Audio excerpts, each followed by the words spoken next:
Ese ayuno, primero el ayuno personal, es para vaciarnos del yo, de humillación, confesión y arrepentimiento. Y después, ya cuando uno va firme, claro, porque le confesé todos mis pecados al Padre que está en los cielos a través de mi intercesor, mi Señor Jesucristo.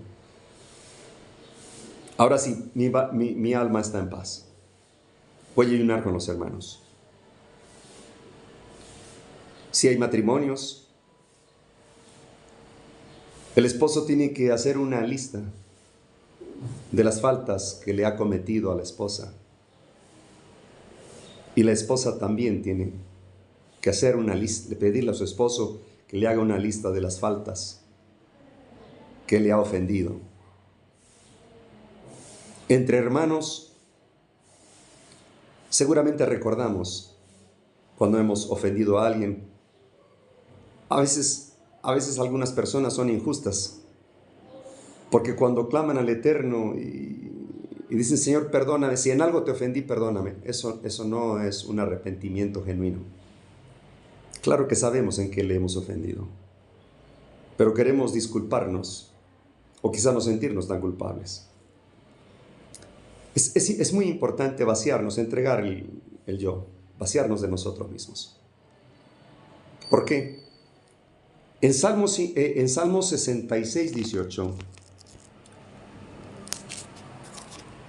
Salmo 66, 18, dice así el Eterno: si en mi corazón hubiese yo mirado a la iniquidad, el Señor no me oirá. Si tenemos pecados ocultos, si no hemos pedido perdón, esto es como la cena del Señor. En ese rito, lo más sobresaliente es el rito de humildad, el lavamiento de los pies, pidiéndose perdón uno al otro, humillándose. ¿Y saben qué es lo más difícil? La justificación por fe en Cristo. Hay quienes la tratan de imitar.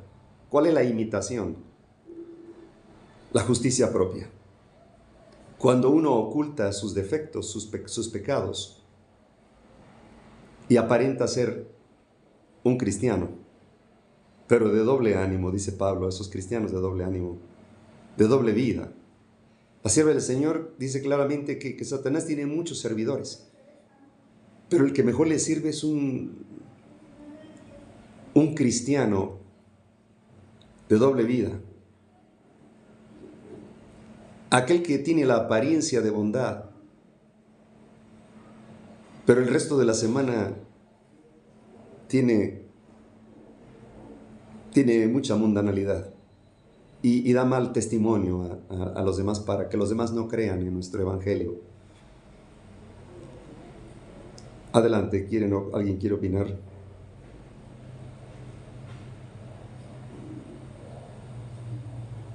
Pensé que la hermanita Nancy quería opinar. Bueno, continuamos.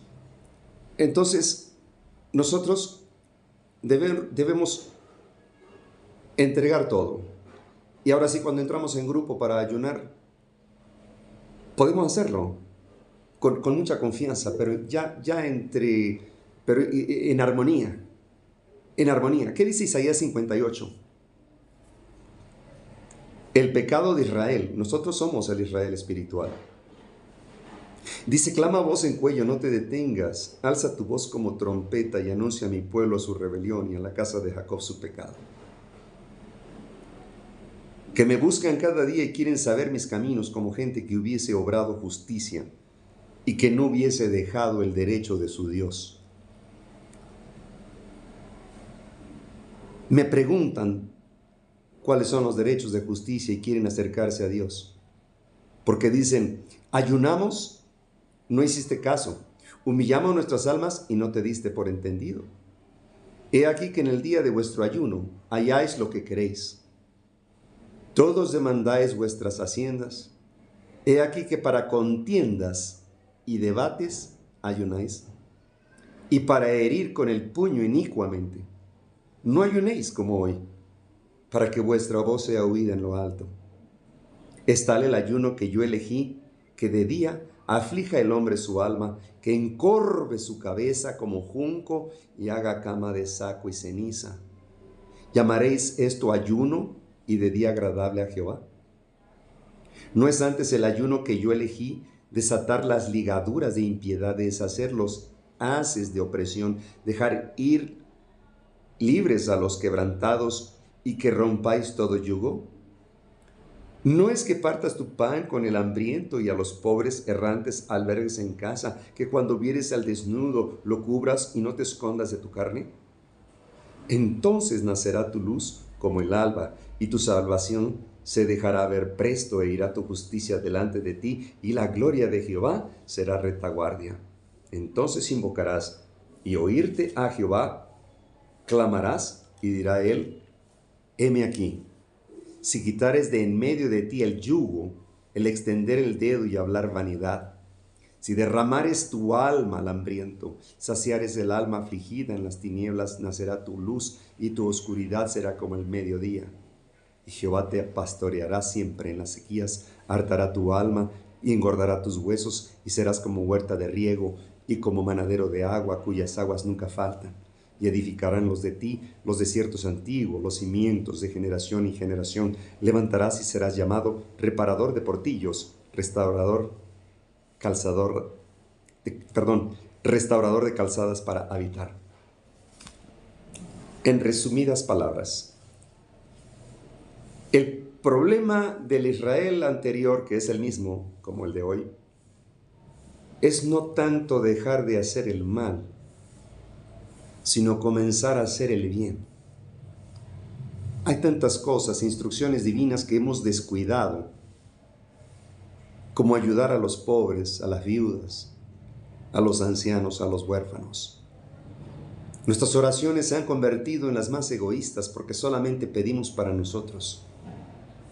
Señor, bendíceme, Señor, cuídame, Señor, mi esposo tiene diabetes, Señor, mi esposa tiene cáncer, Señor, bendícenos a mis hijos, Señor, protégenos, Señor, líbranos, Señor. Yo, Señor, yo. ¿Quién dijo? Yo subiré por encima de las estrellas y pondré mi trono en el extremo norte y seré semejante al Altísimo. ¿Quién dijo? Entonces, Lucifer.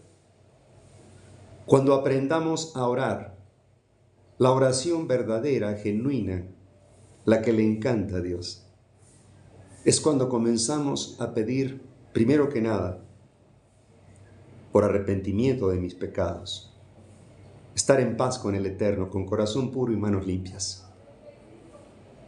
Entonces, mi oración será para los necesitados, orar por nuestros enemigos, por los que nos odian, orar por ellos. Qué difícil es orar por alguien que te odia o que no te agrada. Tenemos que orar por ellos. Y al último nosotros estamos hasta el último. De hecho, no hay necesidad de mencionarnos. Dios conoce nuestras necesidades. Pero cuando clamamos también por los pecados que se están cometiendo dentro del pueblo de Dios, cuando clamamos por el derramamiento del Espíritu Santo, en oración, en ayuno, pero genuinos. ¿Cuántas veces la sierva del Señor, Dios a través de ella, trató de corregir a los líderes de nuestro movimiento adventista? Desde que estaba en Australia, la enviaron allá porque eran demasiadas las amonestaciones contra la Asociación General que mejor decidieron enviarla a Australia. Y desde allá mandaba cartas de amonestación, pero las ignoraba. Cuando ella regresó para 1901, ella solicitó un reavivamiento y reforma. No hicieron caso. Para 1904 volvió a hacer lo mismo. Esa reunión en Minneapolis. Tampoco le hicieron caso. Se repitió lo mismo que en 1887 y 1888. Cuando el presidente Butler estaba en el hospital y dirigiendo la conferencia desde allí con informes torcidos que le llevaron los pastores, Elena G. de White envió una carta a él diciéndole: hermano Butler, son muchas cargas sobre usted por no haber deslindado responsabilidades. Usted está actuando tipo Dios y a Dios no le agrada esto que está haciendo. Le han llevado informes falsos acerca de la conferencia y usted ha tomado decisiones desde su cama en el hospital. Está así por haber violado las leyes de salud. Eso no le agrada a Dios. Yo le pido con amor, hermano Butler, que se arrepienta. Ella iba a irse porque de pronto vio tanto desorden, pastores que no eran dignos de pararse en el púlpito. Ella se iba a ir y una voz la detuvo. Tenía que enfrentar ese témpano de hielo y no esquivarlo. Así como lo hizo con Harvey Kellogg. ¡Cuánta lucha! ¡Qué temple de esa hermana! Que hasta el último día de su vida en esta tierra trabajó arduamente con la pluma inspirada. Y nunca se logró el reavivamiento y la reforma. Hicieron una reforma, pero administrativa, y eso no funciona ante Dios. Así que no se logró. Comenzó nuestro movimiento adventista a entrar en un proceso de decadencia. Y cuando el poder del mensaje de los 3 ángeles disminuyó, aumentaron los miembros a nivel mundial. Porque cuando un mensaje pierde poder, es que ya surgió un interés. Y los líderes entraron en un estado de comodidad. Y eso fue una de las grandes fallas. Descuidaron la obra en el sur, tanto que les insistió la familia White. Por lo tanto, esa familia White determinó que se debería también de mover la iglesia en grupos de sostenimiento propio. Self-supporting. Y así fue como su hijo Edson White, en ese barco de Estrella del Amanecer, de la mañana, una imprenta y salir a repartir material didáctico para evangelismo. Comenzó a avanzar nuestro mensaje hacia el sur, con los de color, porque había mucho racismo, incluso entre los adventistas. Había muchos masones también, y desde un inicio. La hermana White les escribió, y está en Testimonios, Joyas de los Testimonios, cuando ella los amonesta, que salgan de esa secta que a Dios no le agrada. Hubo tantas fallas. Algunos han tratado de promover mucho este reavivamiento y reforma que está ligado con la justificación por fe en Cristo.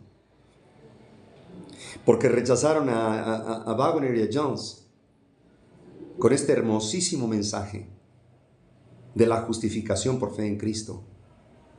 Lo rechazaron flagrantemente los líderes.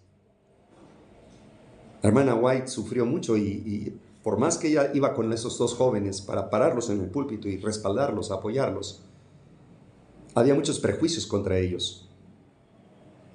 El liderazgo adventista endureció su corazón. Y el Espíritu de Dios no pudo ser derramado. La lluvia tardía tenía que haber sido derramada. Le preguntaron a ella, ¿cuándo es que caerá? Dice, no tengo un tiempo preciso, pero puedo decir que ya están cayendo las gotas de esta luz de la lluvia tardía. Ella todavía estaba viva. Y Cristo pudo haber venido después de 1888. Pero no vino porque otra vez la iglesia estaba deficiente. Y tuvo Dios misericordia y prolongó, nos dio una prórroga de tiempo. ¿Y qué pasó después? Cuando bajaron a la tumba los pioneros, Satanás sabía que si lograba desarticular nuestro poder, nuestro mensaje, nadie más lo iba a desenmascarar. No habría ninguna otra denominación en el mundo. En un sentido muy especial, Dios llamó al movimiento de la fe adventista del séptimo día para liderar, para instruir en espíritu y en verdad, con este mensaje tan hermosísimo que tenemos, un tesoro, más que un tesoro.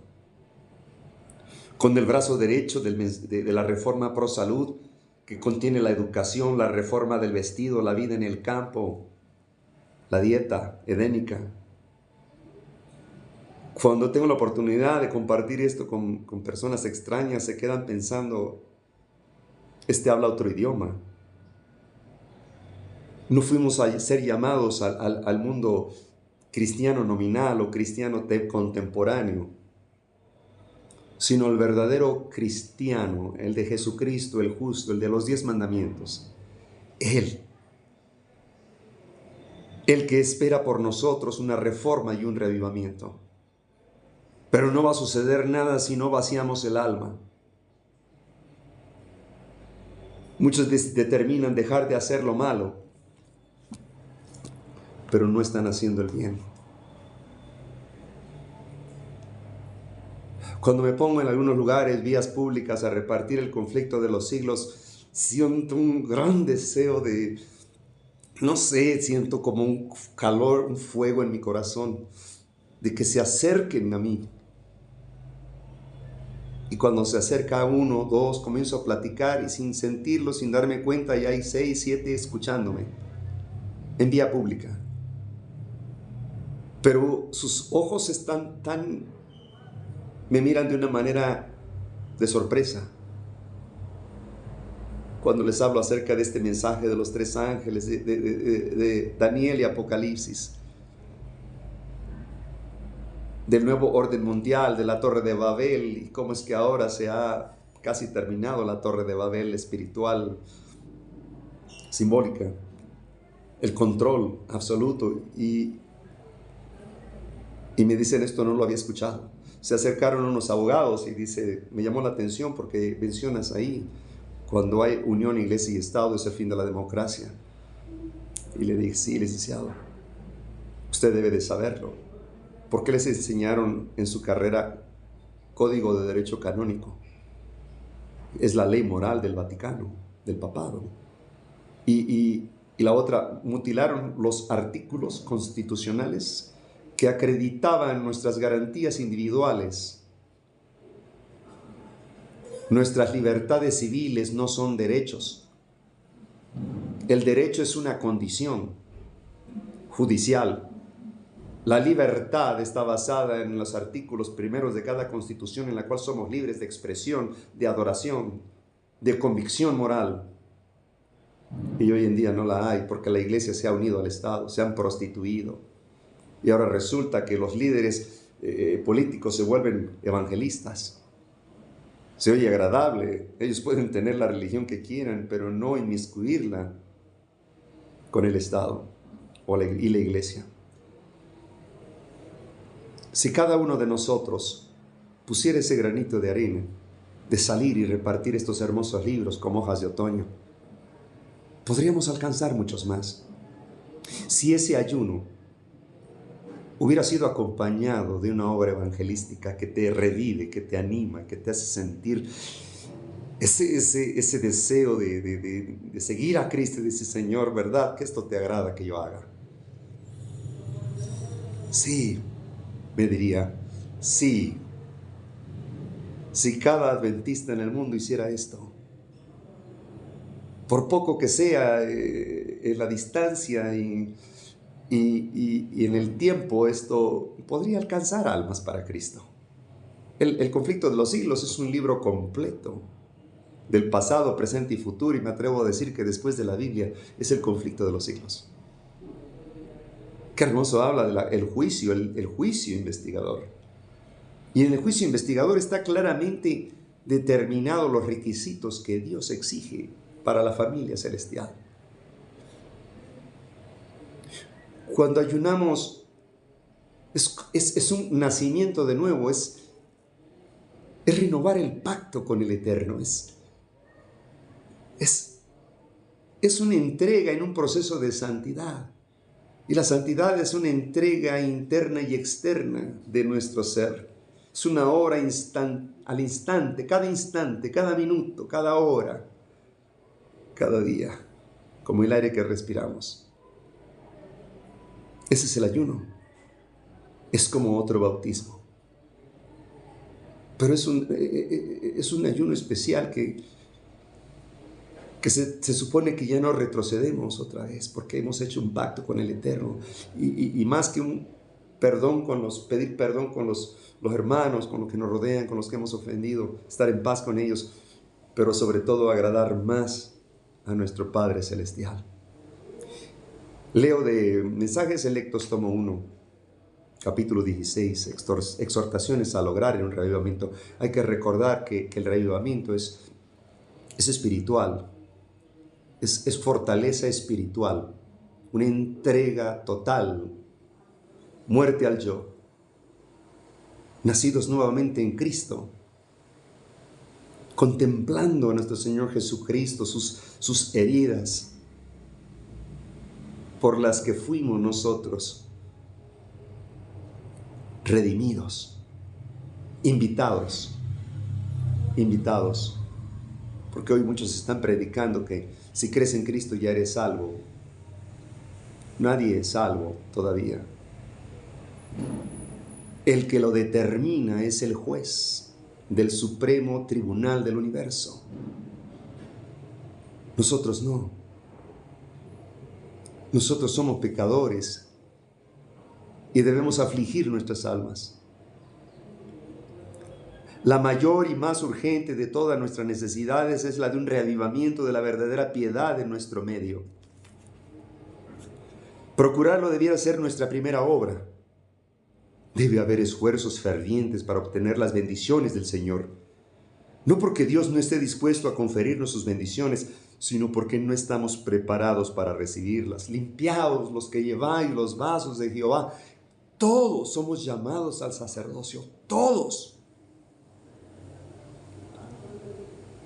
La mujer es llamada al discipulado, como Tabita.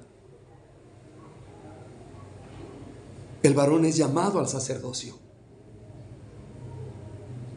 Y no lo estamos haciendo. Somos la iglesia más desconocida del mundo. Porque hemos callado la verdad.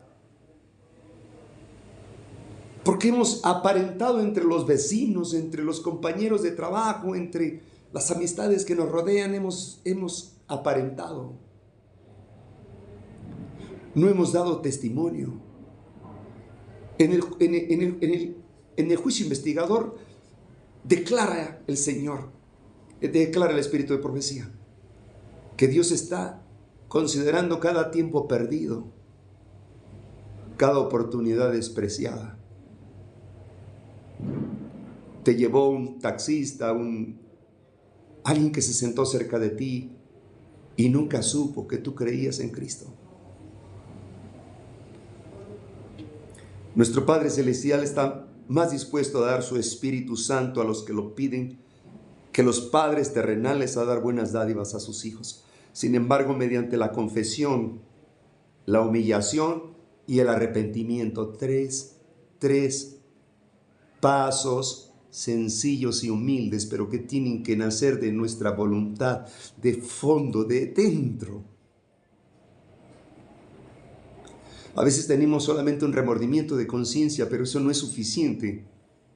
Esa es una imitación al arrepentimiento. El verdadero arrepentimiento trae consigo repugnancia por el pecado, dolor, aversión. Cristo no va a interceder por pecados que solamente nos traen remordimiento de conciencia, no. Solamente aquellos que son realmente declarados, como dice aquí, confesión, humillación y arrepentimiento. Y la oración ferviente nos corresponde cumplir con las condiciones en virtud de las cuales ha prometido Dios concedernos su bendición. Mis amados, el ayuno no trae ningún mérito. Solo nos prepara cuerpo, mente y alma para la entrega. Lo que a Dios le agrada es estar realmente arrepentidos, como en su momento lo estuvo David y Salomón, Moisés, Sansón, pero sin tener que esperar a un momento crítico cuando estamos ya enfermos. No, es ahora. Solo en respuesta a la oración debe esperarse un reavivamiento. Mientras la gente esté tan destituida del Espíritu Santo de Dios, no puede apreciar la predicación de la palabra. Pero cuando el poder del Espíritu toca el corazón, entonces se quedarán sin efecto los discursos presentados. Guiados por la enseñanza en la palabra de Dios, con la manifestación de su Espíritu, ejercitando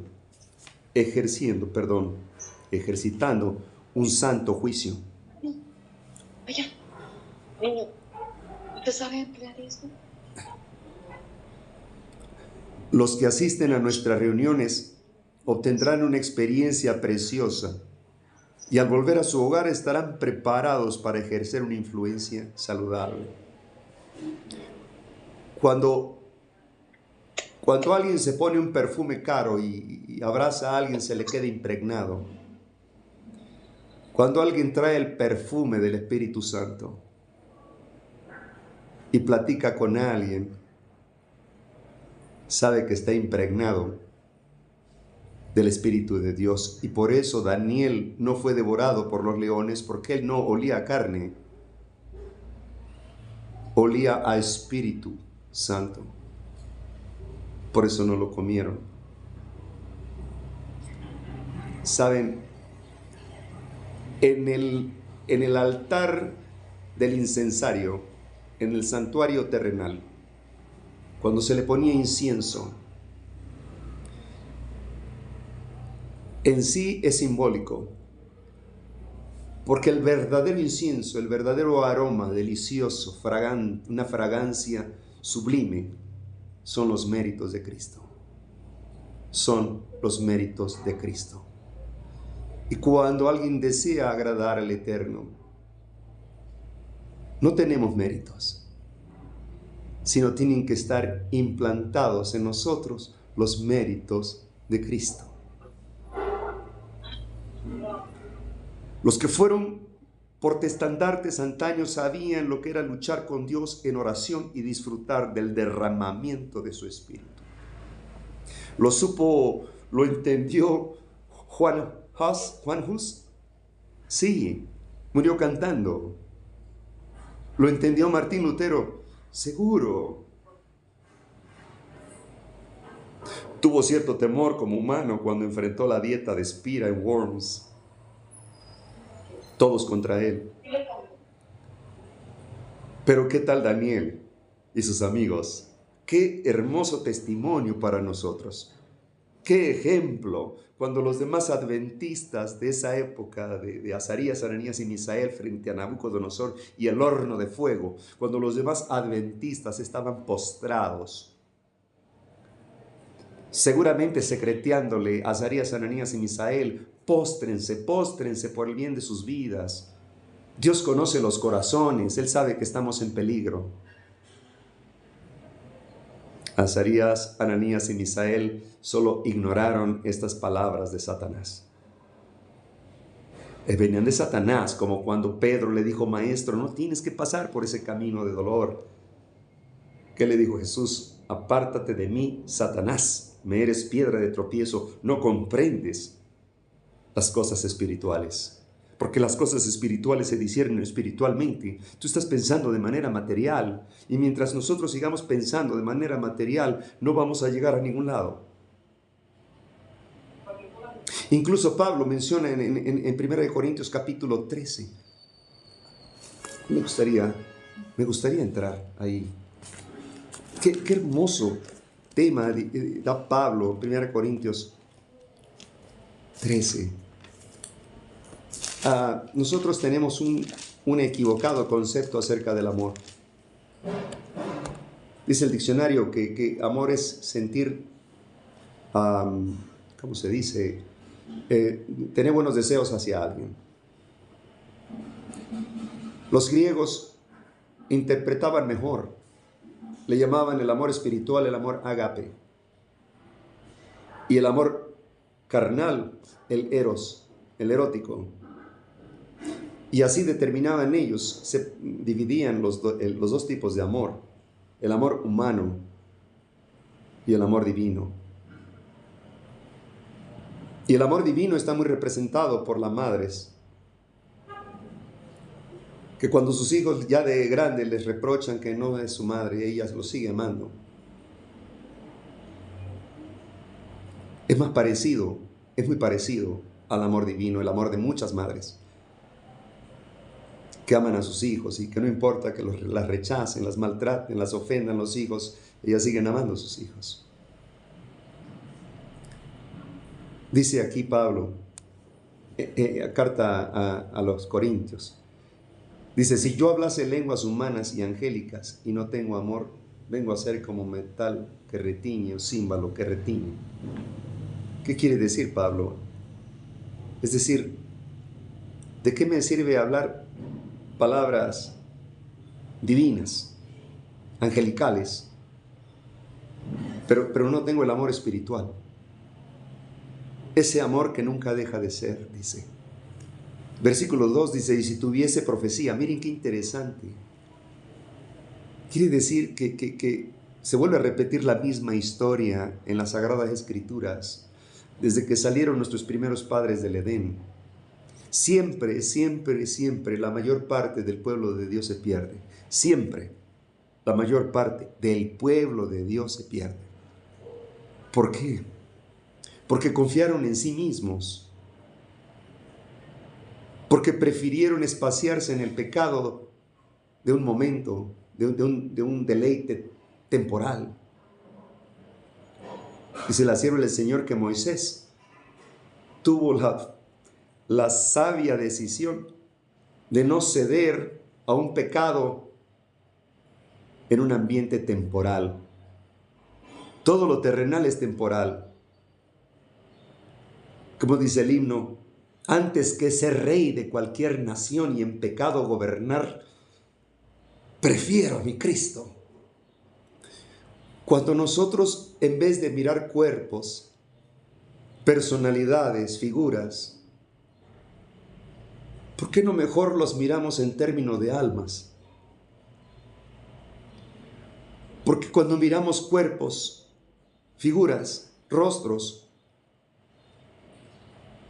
títulos temporales, esto queda y un día dejará de ser. Pero cuando miramos almas, cuando contemplamos a aquel que derramó su sangre y arriesgó todo el universo por recuperar estas almas, entonces podremos estar contemplando una pequeña parte de la eternidad.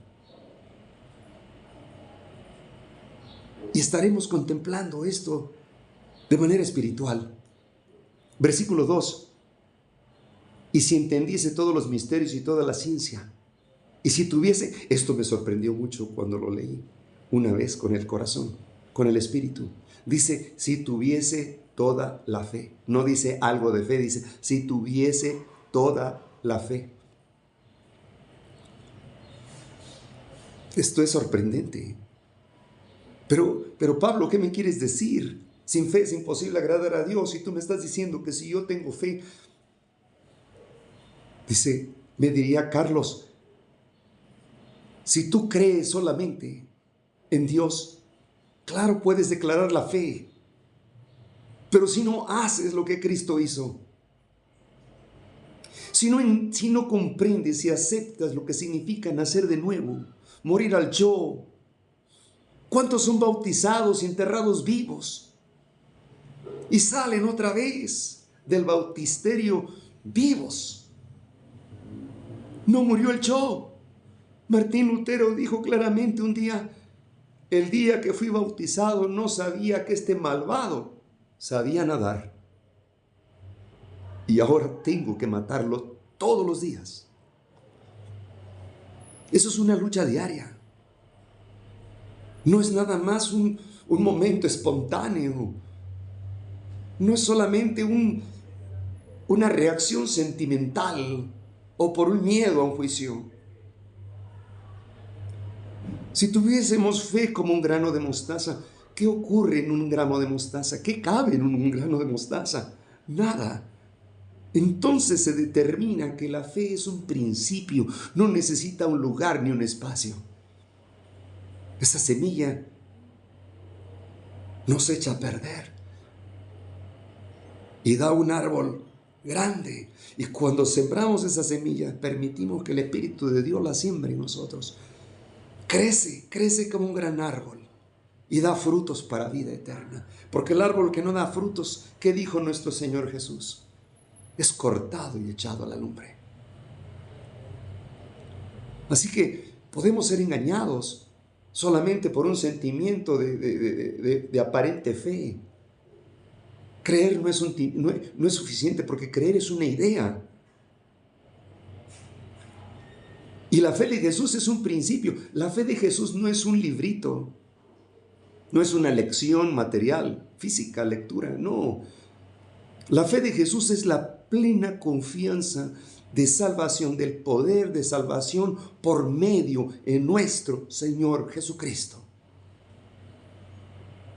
mediante sus méritos, de tal manera que traspasase los montes, y si no tengo amor, nada soy. Y si repartiese mi hacienda para dar de comer a los pobres, si doy buenas dádivas, y si entregase mi cuerpo para ser quemado. Esto me sorprendió todavía más. Y entonces los que murieron en la hoguera. Claro, muchos murieron por ser cristianos, pero no todos van a alcanzar el cielo. ¿Cómo lo sé? La diferencia, un Juan Hus que murió cantando y otros que fueron acusados de ser cristianos, pero jamás ejercieron la verdadera fe de Jesús. Porque Roma papal barría hasta, incluía siempre testigos comprados. Así que mataba a cualquiera con tal de quedarse con sus propiedades. El amor es sufrido. El amor es benigno, el amor no tiene envidia, el amor no obra sin razón, el amor no se ensancha, el amor no es injurioso, no es rudo, no busca lo suyo, no se irrita, no piensa el mal, no se huelga de la injusticia, mas se huelga de la verdad, todo lo sufre. Pero es que me engañaron, todo lo sufre. Pero es que yo no puedo confiar en mi marido porque tiene malos antecedentes. Todo lo sufre. Ponlo en manos de Dios. Él dará el pago. Todo lo cree, todo lo espera, todo lo soporta. El amor, esta frase me encanta. Nunca deja de ser. Me encanta Dios, me gusta. Aquí el detalle es enamorarse de Dios. Por eso digo, Jesús, si me amas, guarda mis mandamientos. Sin amor es imposible guardarlos. Sin amor solamente se puede aparentar. Y ese tipo de apariencia a Dios la aborrece más todavía. El que encubre sus pecados no prosperará, mas el que confiesa se apartará y alcanzará misericordia. Proverbios 28:13. Cristo puede salvar hasta lo sumo a todos los que se acercan a Él con fe. Si le permiten, los limpiará de toda contaminación, pero si se aferran a sus pecados, no hay posibilidad de que sean salvos. La justicia de Cristo no cubre los pecados por los cuales no ha habido arrepentimiento. El vestido de bodas es un es un vestido que se está hilando en el telar del cielo y no tiene ningún hilo de invención humana. Es la justicia de Cristo que nos cubre. Cuando Adán pecó, se le cayó ese vestido de justicia, se le cayó ese manto de luz que cubría su desnudez, su vergüenza. Y ya no lo pudo ver, por eso le dijo, solo te oí. Qué bueno, porque si lo hubiera visto, hubiera caído fulminado, porque nadie puede ver a Dios y sobrevivir en un cuerpo practicando el pecado. Por eso 1 de Juan capítulo 3 dice claramente, Juan, cuando Cristo aparece en la nube de los cielos, seremos semejantes a Él, pero no en lo físico, en lo espiritual, en lo moral, en fe y obras. Con todo lo que pidas en mi nombre, pero Señor, yo lo pido mucho, menciono mucho tu nombre, Jesucristo. Mi nombre es mi carácter, mi justicia, mi amor infinito, mi gracia, mi perdón. Mi amor es lo que necesitas tener para vivir. Jesús nunca nos encubre algún pecado. Él nos quiere limpiar de todo pecado, pero ¿cómo nos puede limpiar si no le entregamos nosotros nuestros pecados? Pero es que Él ya sabe el pecado que cometí. Sí, sé que Él lo sabe todo. Pero la única manera de poder perdonarnos es que salgan de ti. Que los reconozcas. Que reconozcas tu humanidad caída y te arrepientas. ¿Cómo puede Él crear en nuestros corazones nuevos si no le entregamos nuestros viejos corazones empedernidos como unas piedras? Hay muchos que tratan de reformarlo, corrigiendo este o aquel mal hábito y esperan llegar a ser cristianos de esta manera, pero ellos están comenzando en un lugar erróneo. Nuestra primera obra tiene que ver en la mente. En la mente. ¿Cómo es tu Dios? ¿Cómo eres tú cuando estás a solas? ¿Cómo pueden, como dice el himno, la Biblia nos habla de Cristo y de su muerte en la cruz? Su santa palabra ha dicho que Él pronto vuelve en luz. ¿Te hayas listo a encontrar al Señor? ¿Haces todo por fe y con amor?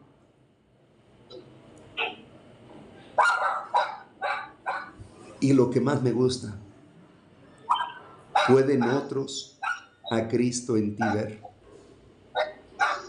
¿Eres fiel por doquiera que vas? ¿Puedes tú contemplarlo en su faz y triunfante decir, este es mi Dios a quien yo adoro, dice Daniel?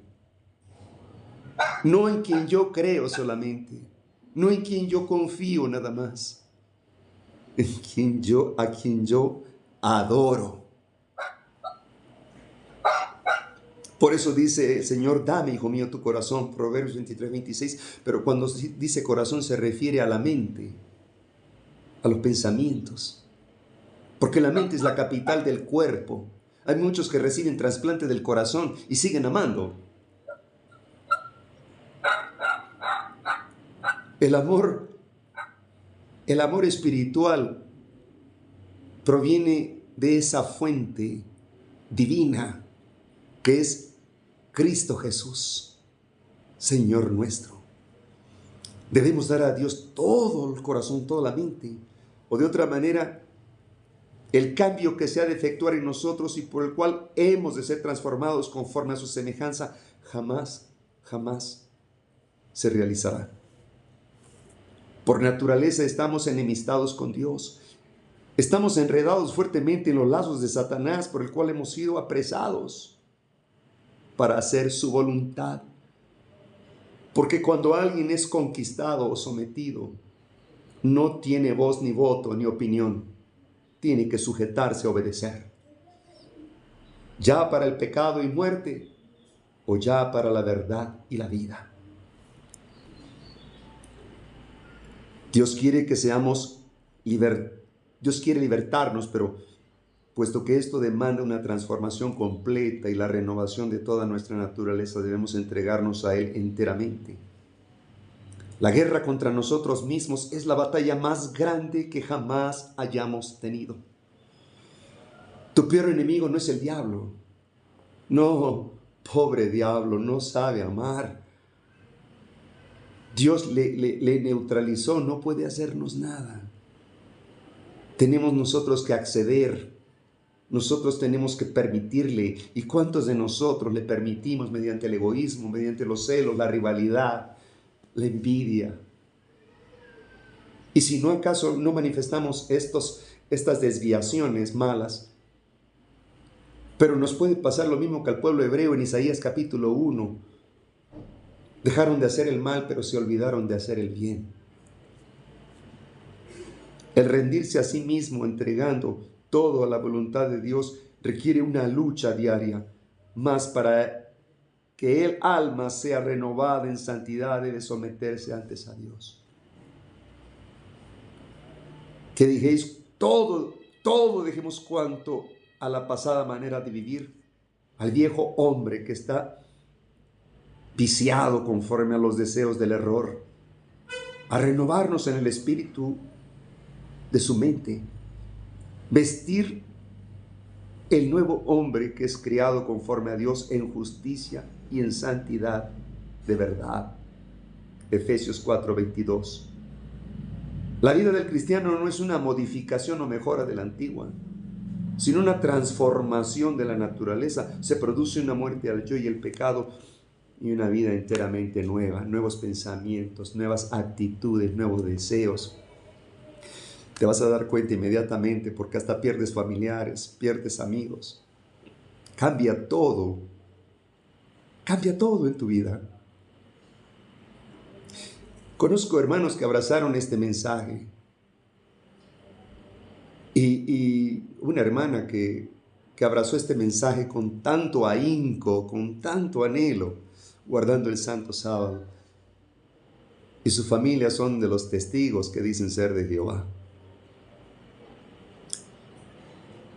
Era el amor, dice que era como la primogénita, ¿no? La primera que nació de su madre, y trabajaban juntas, se llevaban muy bien hasta que se dio cuenta que eran diferentes en religión. Y ahora dice, me he echado de enemigo a mis hermanos y a mi madre. Dije, gloria a Dios, bienaventurada, no te sientas mal. Jesús nos dijo, el príncipe de paz no trajo paz, trajo espada. ¿Cómo así? Sí, Jesús dijo, mi paz os dejo, mi paz os doy, pero no como el mundo la da. La espada de Jesucristo es esa hermosísima y brillante espada que viene a dividir lo santo de lo profano, lo sucio de lo inmundo, el remanente de la bestia, el pecado de la santidad. Vine a poner a padres contra hijos, hijas contra nueros, suegros contra yernos. ¿Acaso no es bíblico? Y nuestro Señor Jesucristo nos advirtió, en este mundo padeceréis persecución. Y los primeros perseguidores son los de tu casa. Se le rodaron las lágrimas. Y le dijo, espero que sean de alegría. Porque vas camino a la eternidad. Sigue así. No importa que padre o madre te dejen, que esposo o esposa te dejen. Lo importante es agradar a Cristo. Estar en paz con Él.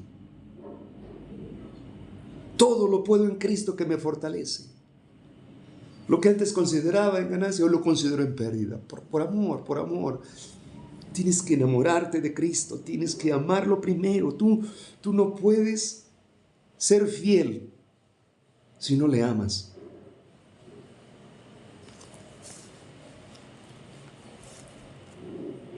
¿Qué significa estar muertos al yo y al pecado, pero vivos a Dios? Si estamos muertos al yo y al pecado, hemos renunciado a nuestros derechos, al egoísmo y placeres mundanos. También habremos renunciado a nuestros derechos a usar los métodos de Satanás para pelear nuestras batallas. Por ejemplo, el esposo dice, bueno, hermano, tiene que pedirle perdón a su esposa todo lo que le ha hecho. Y ella tiene que decirle qué es lo que le falló. No, usted tiene que decidir. Ella le tiene que decir, porque a nosotros se nos olvida. No, pero es que, pues, va a querer dominarlo. Déjese dominar por Cristo. No hemos renunciado a nuestros derechos, a nuestos métodos. Queremos nosotros gobernar a toda costa, pero gobernar a nuestros métodos. Al fastidiar a los niños, regañándolos a veces sin necesidad, en vez de amonestarlos con amor. Llegamos levantando la voz en la casa como imponiendo una autoridad. Renunciemos a esos derechos. Queremos imponerle a la esposa unas actividades y nosotros no ponemos el ejemplo. Renunciemos a esos derechos.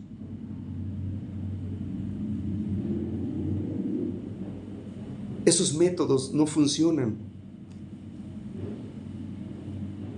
El que quiere obrar en nosotros, la impaciencia, la irritación, el resentimiento, la ira, la envidia, el celo, la lujuria, el odio, la amargura, la rebelión. Cuando nos entregamos a Dios, Él puede obrar en nosotros su amor de manera que podamos tratar paciente y amable a otros.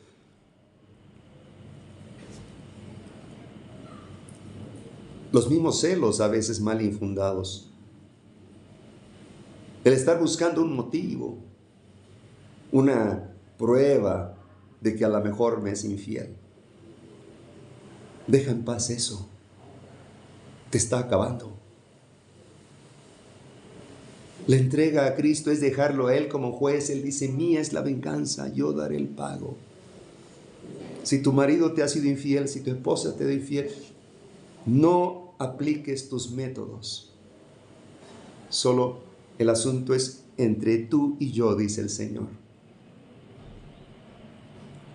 Asegúrate de estar en paz con tu Señor.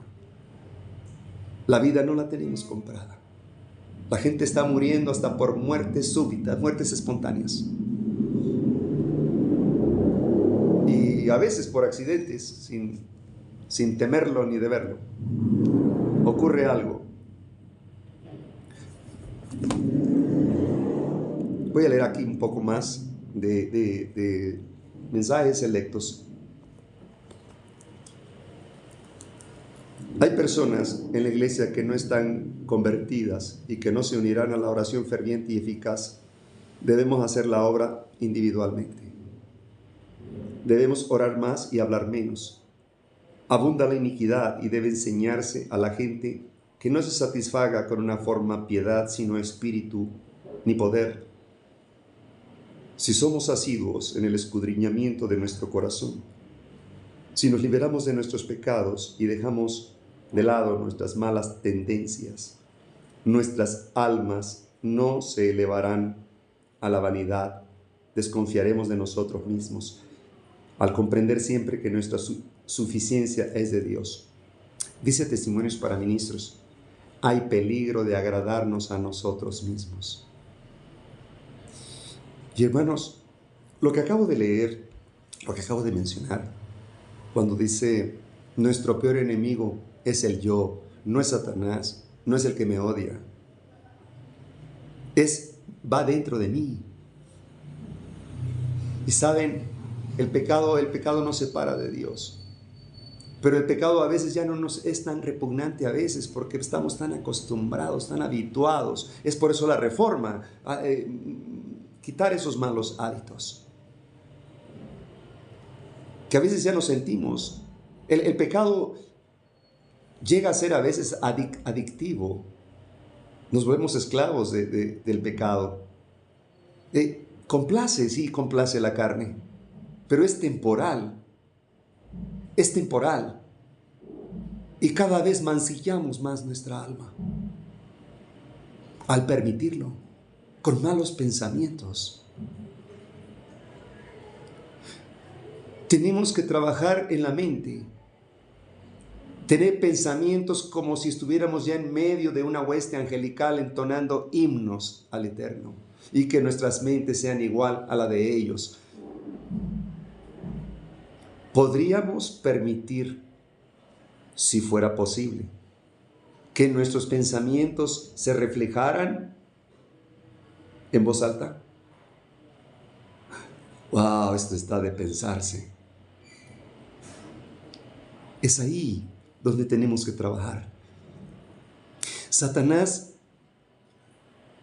quiere destruirnos, pero ¿sabes cuál es su mejor arma? La distracción.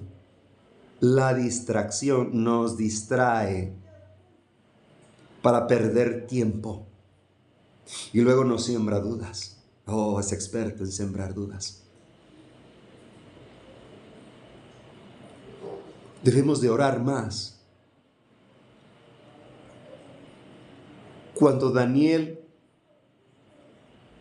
escuchó la orden de este rey Darío, cuando los sátrapas le tendieron una trampa y se impuso que solamente se adorara a los dioses de Medo-Persia, Daniel abrió sus puertas de par en par. ¡Qué hermosa acción! Esos méritos son los méritos de Cristo. Y oró con más fervor. Hermoso es morir por Cristo, creo. Por eso Pablo, él dijo al final, yo sé en quién he creído. Igual el G. de White, yo sé en quién he creído. Estamos preparados para poder confirmar esta frase, hermanos. Estamos listos para enfrentar los últimos días de nuestra vida y estar confirmados en el libro de la vida.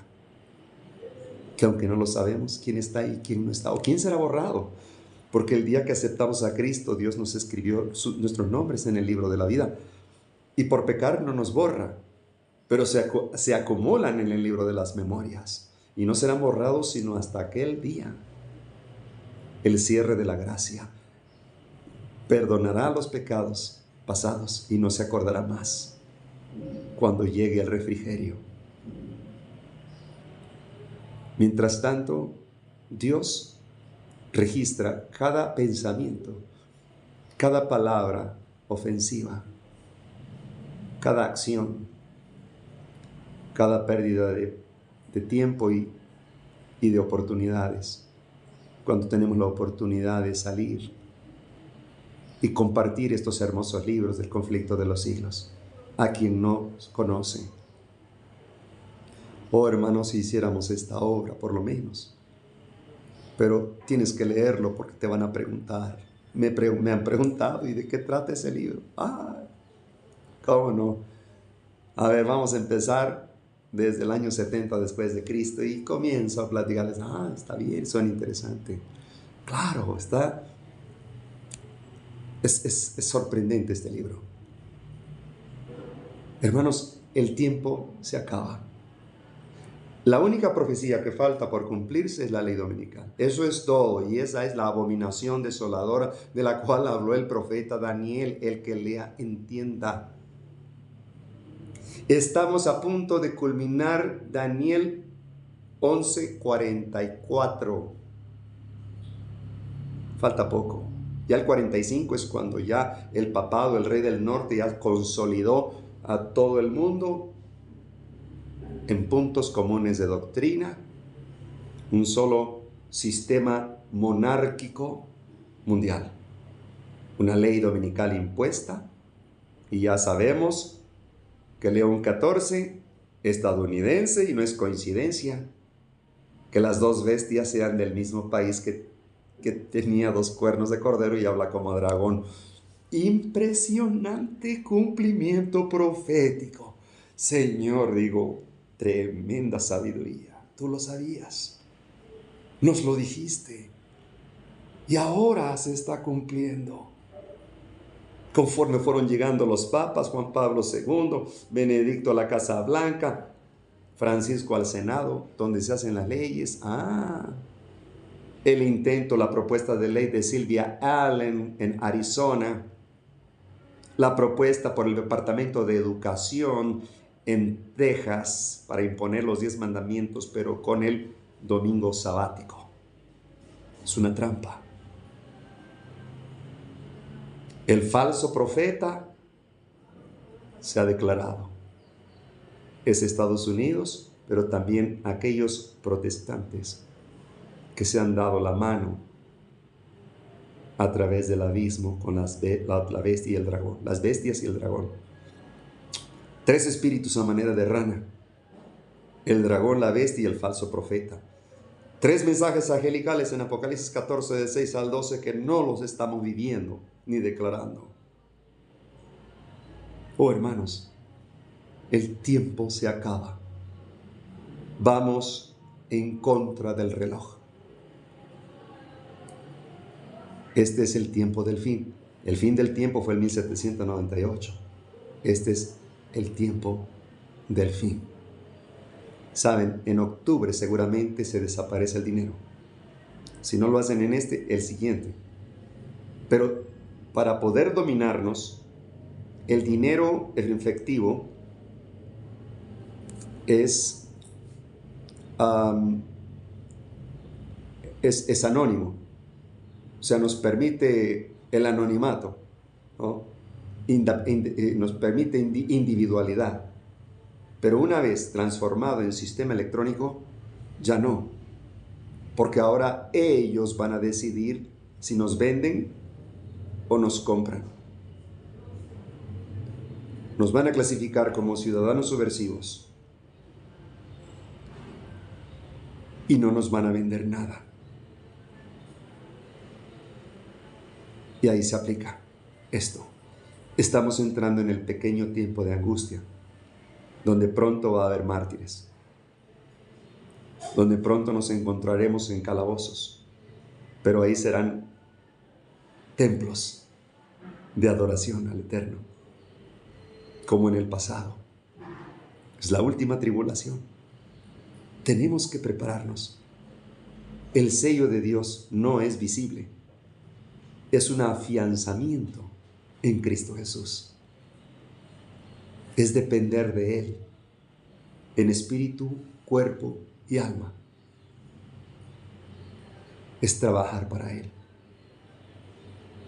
Olvídense de la corporación. Parece ser que ya no va a retroceder.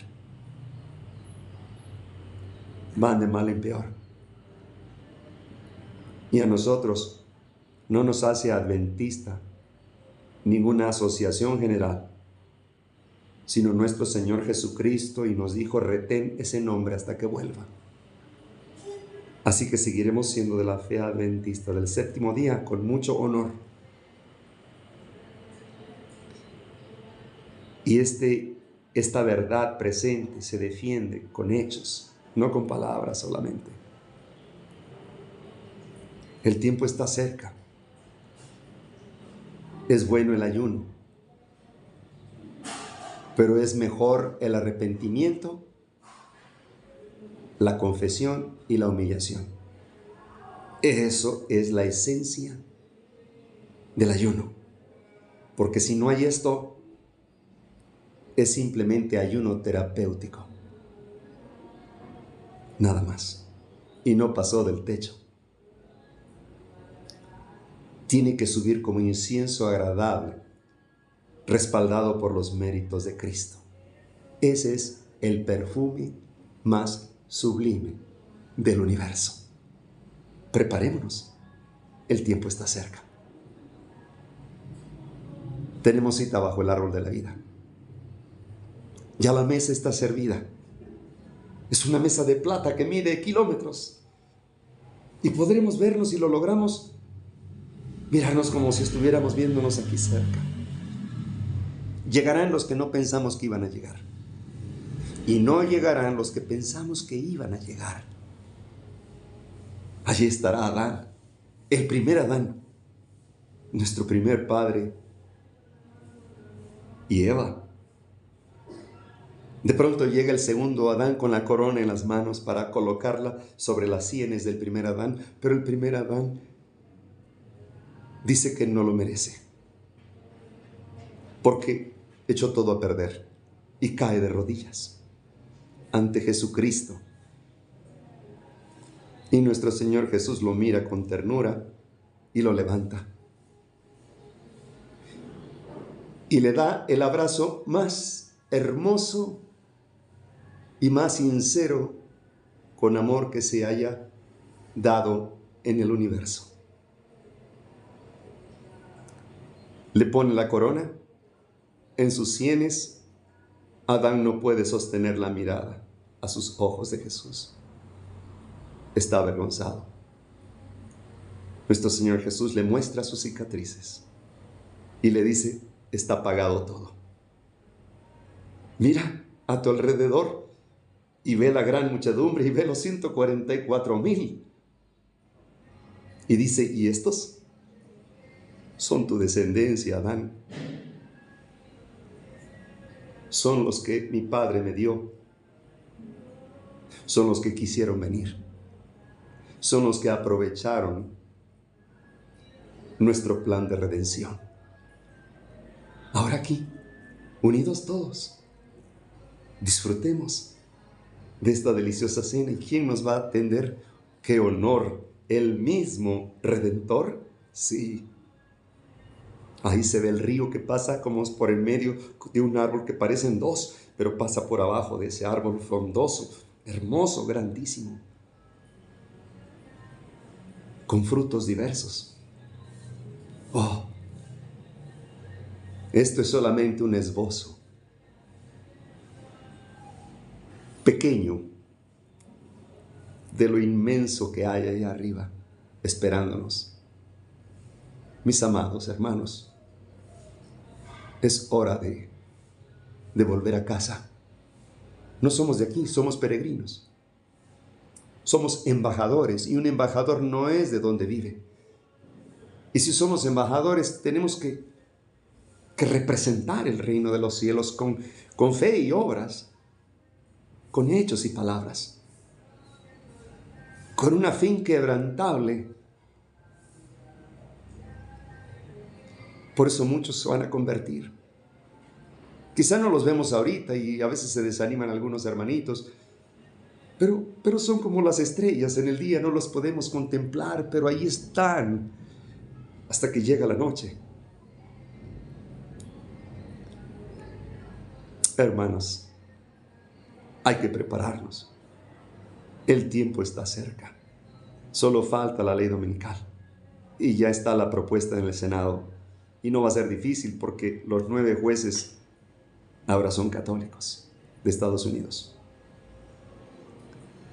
Así que si ellos determinaran que ahorita mismo, mañana mismo la aprueban, ya. Pero Dios nos está dando avisos, como si estuviera Él reteniendo el tiempo un poco más, prolongándolo por su sangre, que no sea derramada en vano. Así que, hermanos, tenemos cita bajo el árbol de la vida. Quizá aquí no nos conocemos, físicamente separados por la distancia, pero unidos por amor y fe, la fe de Jesús. Que la paz de nuestro Señor Jesucristo sea con todos y cada uno de ustedes. ¿Les parece si oramos? Amén. Los que tenemos el privilegio de ir de rodillas, aprovechemos, dice la sierva del Señor. Oh, aquí también hay otra forma. Cuando lleguen a su aposento, en privado, esta noche, en privado, caigan rostro en tierra, rostro al piso, y clamen al Eterno. Hagan un pacto. Él es el Dios de los pactos. Ese Dios todopoderoso que todo lo hace a su palabra, tiene una debilidad. Tiene una sola debilidad. El corazón contrito y humillado no puede despreciarlo. No puede. Mientras hay gracia, aprovechemos. Tenemos cita. Él estará esperándonos. Rostro al piso, como lo hizo Daniel, como lo hizo Josué, como lo hizo nuestro Señor Jesucristo, rostro en tierra. Es la posición más alta que un hombre o mujer, siervos del Dios eterno, pueda alcanzar.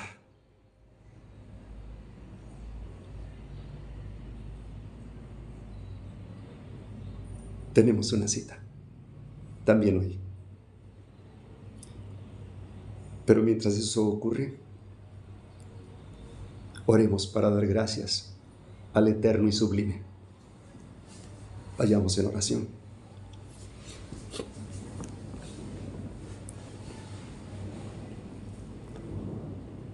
Eterno Padre Celestial, santo, santo, santo es tu nombre.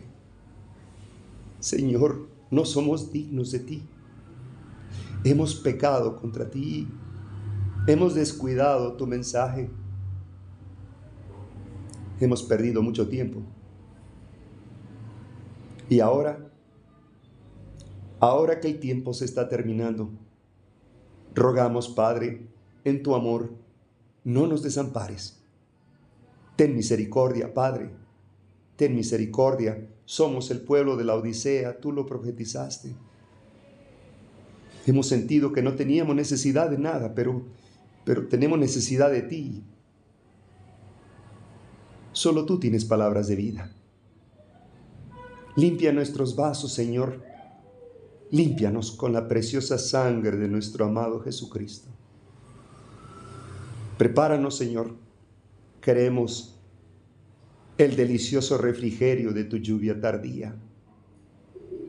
Danos, Señor, danos ese privilegio. Luz, amor, gozo, luz, paz, fe, benignidad, templanza.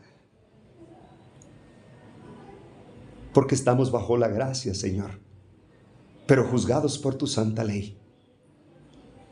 Señor, bendice a los que ya están siendo perseguidos por causa de tu nombre, aquellos que están siendo rechazados por sus propias familias por causa de tu santo nombre. Te amamos, Señor, por eso estamos aquí postrados ante ti. Se vuelve a repetir la historia. Vez tras vez, el enemigo nos ha sitiado. Pero no importa. Tú estás con nosotros. Esta guerra es tuya, además. Pero estamos en medio. Y tú solamente bendecirás al que te bendice. Honrarás al que te honra. Y protegerás al que te ama y obedece y guarda tus mandamientos y la fe de Jesús. Bendice estas familias, Señor, aquí representadas, y aquellos que estén escuchando este mensaje. Rogamos, Padre, tengas a bien conmover sus mentes, sus corazones, para que puedan ellos buscarte mientras puede ser hallado. Gracias, Padre. Gracias. Lo ponemos en tus santas manos, Padre, que se haga tu voluntad y no la nuestra, porque lo pedimos en los sagrados méritos de nuestro Señor amado Jesucristo, que también para Él será la honra por los el incesante transcurrir de los siglos venideros. Amén, gloria a ti, Padre, y a nuestro Señor Jesucristo. Amén, amén. Gracias.